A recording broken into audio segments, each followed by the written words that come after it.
Coming up, a closer look into the winners of this year's Boston Marathon, as well as how some of the top runners prepared for the big day.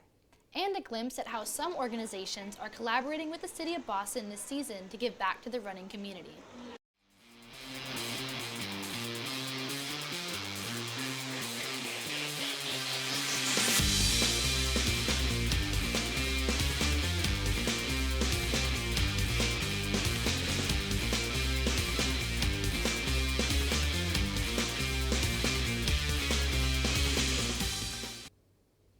Welcome to the WEBN General News Boston Marathon Special. I'm Emma Siebold. And I'm Emily Champagne.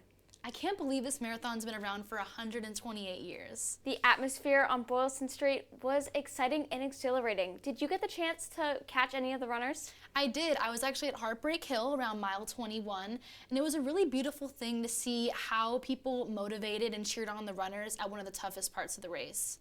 Exactly. There were over 30,000 athletes, with some returning runners and some new faces. Let's go to our correspondent, Averie Morren, for more on this year's most notable runners. Averie? Thank you, Emma. With over 30,000 athletes who participated in the 128th Boston Marathon, 6 runners completed the race in impeccable time. The winner of the race, Sisay Lema, age 33 from Ethiopia, completed the 26.2 miles in nearly 2 hours, 6 minutes, and 17 seconds. This is the 10th fastest time in Boston Marathon history. Lema had run this marathon 3 times prior to this. 2 times he had dropped out, and the third he placed 30th. When asked what was different about this race, he said, quote, "I said I would believe in myself when I came today, and I started really fast and I was able to do it," end quote. The runner to come in second place, also from Ethiopia, is Mohamed Essa. Geez, I know where I got to start my training. This was Mohamed's first time running in Boston. His time was 2 hours, 6 minutes, and 58 seconds. The third place man was from Kenya, Evan Shabat, winner of the 2022 and 2023 Boston Marathon. He ran the race in 2 hours, 7 minutes, and 22 seconds. All of the top 3 runners in the women's division were from Kenya. The fastest woman, Helen Obiri, was the first woman to win back-to-back Boston Marathons since 2005. She finished her run in 2 hours, 22 minutes, and 37 seconds. On the last stretch, she outsprinted Sharon Lokedi toward the finish line, down Boylston Street. Sharon Lokedi finished 8 seconds later with a time of 2 hours, 22 minutes, and 45 seconds. The second runner-up, Edna Kiplagat, completed the race in 2 hours, 23 minutes, and 21 seconds. After months of the long training process, these individuals were able to complete the Boston Marathon in outstanding time, showcasing their country's hard pride and hard work. That's all I have to say. Back to you at the desk. Thank you, Averie. At this year's expo, hundreds of runners, spectators, and sponsors showed up. But one of them, a nonprofit called Sneakers for Good, is making their mark this race season. Our reporter, Jaeel, Beato, has more on their mission. Sneaker recycling bag. Give your used sneakers a second life. Make a difference one pair at a time. A motto used by the nation's leader in sneaker recycling. Sneakers for Good is partnering up with the Boston Athletics Association for this year's marathon for the first time. Some of their team members stepped out in full-body footwear to garner some support. We just want to help people do good for the planet and for their local communities. Our mission statement is actually to create opportunities locally that impact people globally. According to the U.S. Department of the Interior, Americans throw away at least 300 million pairs of shoes each year, which end up in landfills, and since they are not biodegradable, they can take anywhere from 30 to 40 years to decompose. Despite this, Sneakers for Good has proven itself to be a change maker. Their most recent statistics report shows exactly how. With the partnership of all of our partners, keep over 37 million pairs of sneakers and regular shoes out of landfills. So what can you do to contribute to this initiative? Well, you can fill your bag with gently worn, used, or new sneakers and running shoes and drop them off at your designated shipping center. Drop off at any FedEx in the U.S. Oh, first grade, Once Sneakers for Good gets a hold of all of the recycled shoes, they package them into shipping containers and send them off into 24 developing countries. In microenterprise countries where there's systemic poverty, what happens is that people need sneakers for transportation. So there's not a lot of people that have cars or even scooters in a lot of the countries, or the infrastructure to roads to even have that. So what do they need? Sneakers. Sneakers for Good is looking to continue partnering up with marathon races and running clubs in the future to expand their impact at a larger scale. From the Heinz Convention Center in Boston, for WEBN News, I'm Jaeel Beato. To kick off marathon weekend, some of the front runners of the race attended and spoke at the official press conference. Our reporter, Hongyi Ji, was able to speak with racers at the Fairmont Copley Plaza Hotel. Let's go to Hongyi for more details. Good morning from the Fairmont Hotel, where anticipation is already palpable for the Boston 2024 Marathon. Today marks the official press conference where athletes share their stories and their insight on Boston's fan base. At today's press conference, dozens of professional marathon athletes gathered. Emma Bates, an American runner who had her first ever major injury, shared her regimen leading up to the marathon. So I usually run like 120 miles a week when I am healthy, but I wasn't able to do that, so I had to supplement a lot with biking and cycling, and then doing a lot of strength training, just trying to strengthen that area of the foot and everywhere else, just to make sure that I wasn't overcompensating and everything. Aside from the training routine, Bates also shared her thoughts on Boston's enthusiastic fans and how the crowd will affect her performance. Like, I didn't realize last year how enthusiastic people were. Like, I had been a spectator before in previous years, but being on the inside of it and having all those words of encouragement and support, it brought me to the finish line so much quicker. Madison Day Rosario, an Australian Paralympic athlete and wheelchair racer, was impressed by the fans and saw the marathon brought people together. I think one of the most incredible things about marathons is how many people come out to support it. I don't think there's a single meter of road that doesn't have spectators. I think it's one of those things that it's an event that is able to bring a whole city together because it does take up the entire city. Signing off, I'm Hongyi Ji reporting for WEBN Boston. Hey Emma, do you know ways people can get involved in the marathon without having to run 26.2 miles? As a matter of fact, there's a 5K race ahead of Marathon Monday. Let's go to our reporter Erin Palacios, who attended the event. Just 2 days before the Boston Marathon, people are gearing up for a lighter race, the Boston 5K. The race was full of energy, split into multiple waves, and spanned across some of Boston's most iconic sites.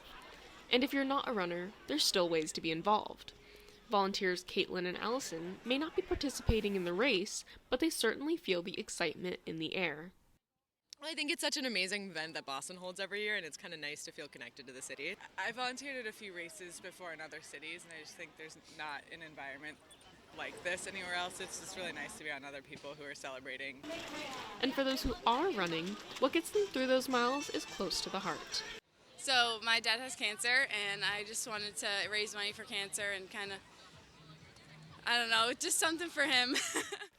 Though not everyone is here for just the 5K. People like Eric are using the 5K as a warm-up. I'll be running the marathon on Monday, and so the 5K was just like the tune-up, but I mean, it was just amazing, and it's amazing. It's bigger than life. For WEBN, I'm Erin Palacios. Thank you so much, Erin. Coming up, a glimpse into the history of one of the oldest marathons in the United States. And stay tuned for an exclusive interview right here in the studio.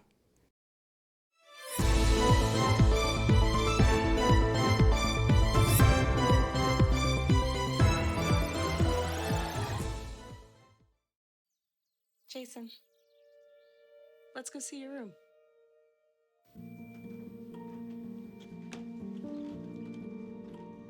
What do you think?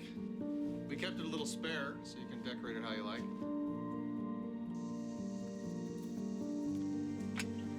Dinner! Go. Excellent. Yeah, I saw you guys out there.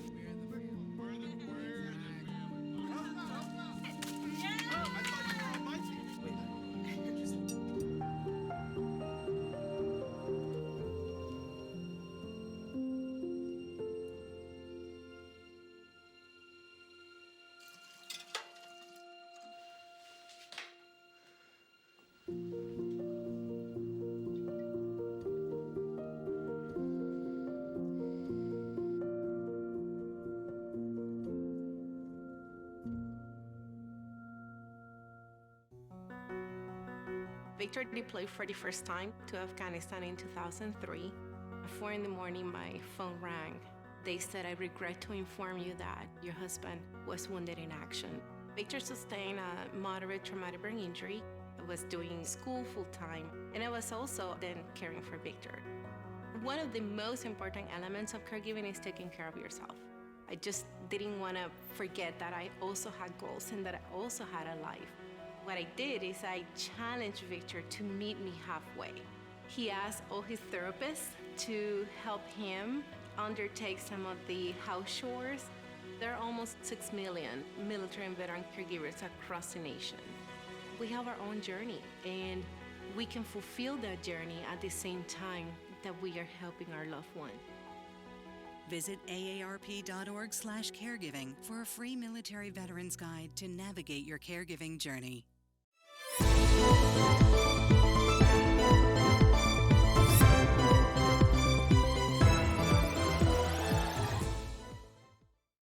Welcome back to the Boston Marathon Special.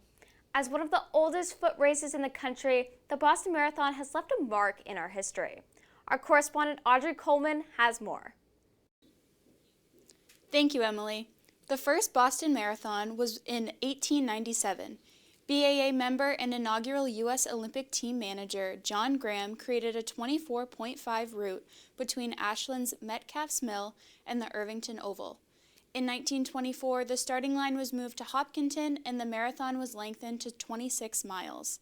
Until 1968, the marathon was always run on April 19th on Patriots' Day, a holiday recognized in New England, which marked the start of the Revolutionary War. In 1969, Marathon Monday was created and the race has since been held on the third Monday of April. In 2020, the marathon took place virtually in September, and in 2021, the marathon returned in person but was run in October. Women were formally accepted to run the marathon in 1971, despite few women participating without bib numbers since 1966. In 1975, the Boston Marathon was the first major marathon to include a division for racers in wheelchairs. The Boston Marathon has qualifying times guidelines depending on age and gender. Those who don't have qualifying times can participate in the Bank of America Boston Marathon official charity program. Runners are required to raise a minimum of $5,000 for an official charity to earn their entry. That's all I have for the history of Boston Marathon. Back to you at the desk. Thanks, Audrey. Now, we all know the marathon is such a spectacular event, but the fans are what make this race stand out against others across the country. That's right. Reporter Callie Krosin spoke with some fans at the City Hall Plaza. Let's hear what they have to say. City Hall Plaza is the newest home to the Boston Marathon Fan Fest. The area was filled with runners and spectators just one day before the big race. Dennis is taking advantage of a weekend slate as a visitor from London. But the last couple of days, the atmosphere, the build-up, you can see that Boston people love running. Yeah. Marathon runners could prepare with food and beverage and live music. Those include Morgan Lay, who's getting ready to run her 4th marathon. So very excited, checking out the Fan Fest today. We were at the expo yesterday, so just trying to take everything in, make the most of it. The Fan Fest offers opportunities for everyone to be involved in the marathon, even if you're not running. I've done 50 marathons in 28 years, but even though I can't run, I still support fellow runners that I know for the Great Low Road runners and people from around the world that come here. Parlavy Jane from the Boston area attended with the hope of running the marathon in the future. Every Boston Marathon, like from last 5 years, I'm coming whenever I can come and just to cheer up and get inspired. After a loaded weekend of festivities and events around Boston, all eyes are on the big race tomorrow. From City Hall Plaza, I'm Callie Krosin with WEBN. Thank you, Callie. Earlier, I sat down with distance runner Kevin Kahn to talk about his running experience and training habits. Let's see what Kevin has to say. We're here with Kevin Kahn, who's going to talk to us a little bit about his experience as a half marathon runner. Kevin, tell me a little bit about your training as a half marathon runner. Yeah, so basically I found some training schedule online, and it's about I think it's about 10 weeks or 15 weeks, and they set up pace for you, like each day how many miles you have to run, and the rest day is when. So I basically follow that schedule to help myself prepare the half marathon. About how many miles do you run per week? Let's see. So it's about, I think it depends on the week, before the marathon. I think in the beginning it's about maybe 15 miles, and then in the middle of the week, in the middle of the period, I think it increased to maybe 20 miles to 25 miles, and then before marathon it go down to 15 miles, 10 miles, something like that. Oh wow. Yeah. When did you run your first half marathon race? Well, that was a long time ago. I think it's 2015 May 2015. So yeah, almost nine years ago. Yeah. So you've been running for almost 10 years now. What would you say is the hardest part about training? Well, the hardest part of training, I think, is consistency. So I think basically I train by myself, so I don't have like a running pal. So you have to stick with the schedule, and you have to be disciplined. And sometimes you don't want to run, and it's just yourself, and easy to give up, and there's probably no accountability. So, but you know that if you don't run today, and it probably will not give you a good shape when you on your race day. On those hardest days, I know especially those longer run days, is there something that motivates you to keep you going? I would say what motivates me is to feel good in the race, because if you don't practice and probably in the race you will feel a little bit exhausted and uncomfortable. So so biggest motivation is to prepare myself and put myself in a good position in the race day. And also, other than that, I like listening to podcasts in the running, like when I run. So I think listening some podcasts and music, I think is also a good way for me to relax while running. Do you have any advice for people who are looking into getting into running or training? I think it's very up to person. If you enjoy running, I think most likely that you will keep running. But if you don't like run at all, I think no matter how much you advocate, running is good for your health, blah blah blah, but it's not going to work for a longer term. So I would say just try it and see if you like that. And if you like it, then I would say just to find some running pal. There's a app called Strava. Basically, it can log down your running routes, and you can upload your running routes and share it online, and your friends will share their running routes too. So I think that way you can encourage each other to run. Kevin, it was an absolute pleasure speaking with you today. I can't wait to hear more about your future race plans and successes. Thank you very much. It's great to speak to you today. All right, back to you at the desk. Once again, a massive thank you to Kevin Kong for taking the time to join us in the studio. Coming up, we're taking a look at why daffodils have been sprouting up all around Boston and what they have to do with the marathon. And stay tuned for a four-legged surprise when we come back.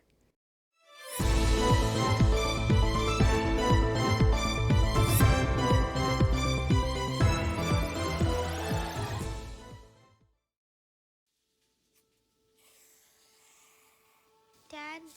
Just 1 minute, okay? Hey, Bobo, do trees tell each other stories? I'm sorry. I'm afraid I don't know that. Hey, why don't we go find out?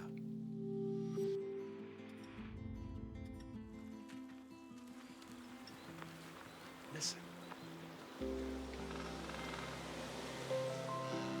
Do clouds take naps? I couldn't tell you.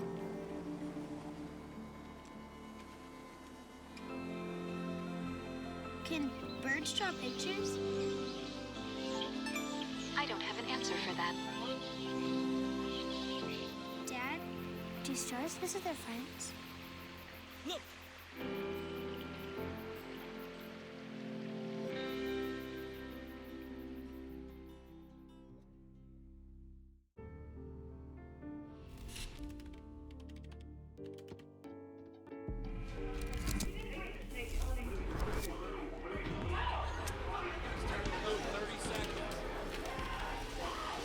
I'm an ex-drug dealer, and I'll be your sub today. Can you see anything different as a pill? No. You don't know? Fentanyl is being mixed into everything now. There's only one thing that will save somebody's life. That is naloxone nasal spray. Fentanyl, it's cheap, it's potent, and it's profitable.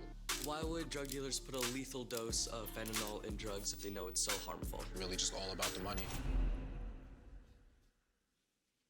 I just didn't realize that one pill could change your whole life.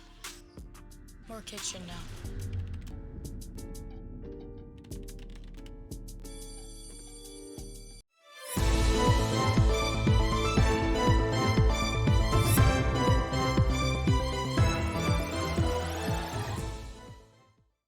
Welcome back. Daffodils have been a long-standing tradition for the Boston Marathon season over the past 11 years. For more on the origins of daffodils, let's go to our correspondent Isabella Osgood for more. Isabella? Thank you, Emma. Every April, the Boston Marathon route is decorated with thousands of yellow daffodils to remember the Boston Marathon bombing. The nonprofit Marathon Daffodils pays tribute to those impacted by the 2013 Patriots' Day bombing.